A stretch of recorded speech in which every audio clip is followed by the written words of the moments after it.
Are you lonely?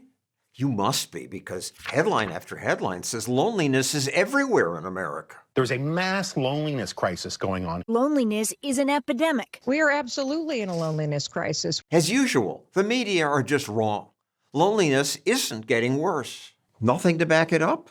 Well, yes, there is an epidemic of headlines saying that there is a loneliness epidemic, but there's no empirical data that actually shows that we feel more lonely now than we did in the past. In his new book, Johan Norberg explains that when researchers compare people with previous generations at the same stage of life, they don't find evidence of increased loneliness. Which is interesting, because I would also think that it's less of a stigma to tell people that you feel lonely nowadays. But more people live alone now.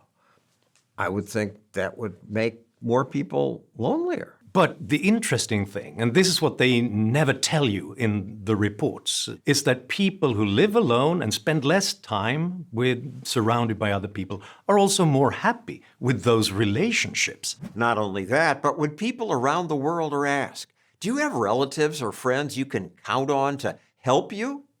People in countries where more people live alone rarely say no. But in places like India and China, where I would think they'd have big families to count on, many more say they have no one. It's the complete opposite of what people expect. In traditional and less market-based societies, between 20 to 30 to 40% say they have no one to count on if they need help.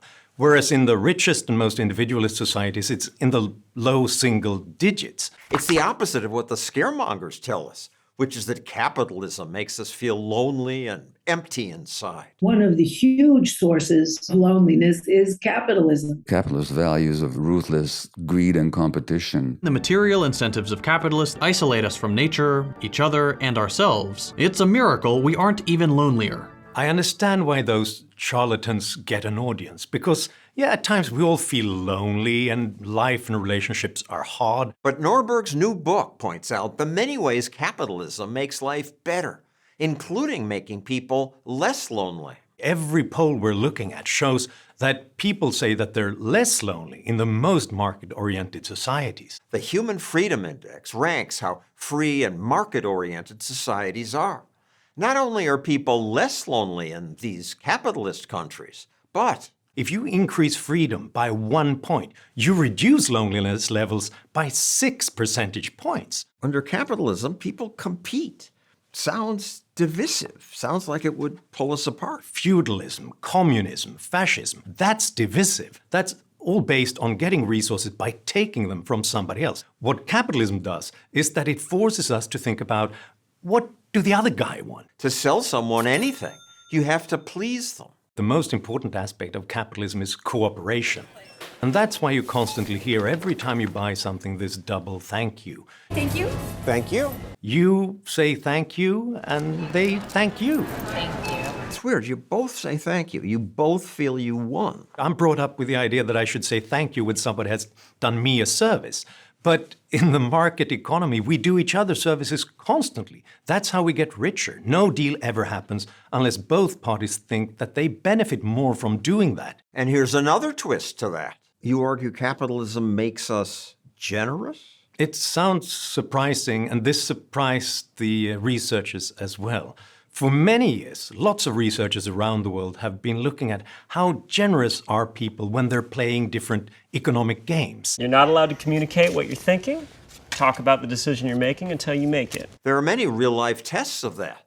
This YouTube channel demonstrated a common experiment. Here the host gives people $20. You can divide this between yourself and a stranger in any way you like, but the only condition is the other person has to accept the offer. If he refuses it, then you get nothing. Then I get nothing. Then nobody gets anything. Then it's game over. So you have to offer something to the other person. This man offers to give away 8 of the $20. $8? $8. And the 12 is yours to keep? This man gave the woman half. So you got $10 here, is that got your offer? $10, yeah. Do you accept Sean's offer of $10? I do accept Sean's offer. Researchers have now done this test all over the world. And surprise again, people are most generous in capitalist societies, in places where people have more of buying and selling in their everyday lives. There are even studies in Ethiopia among 53 different groups trying to see who is most generous in a transaction, in an economic game.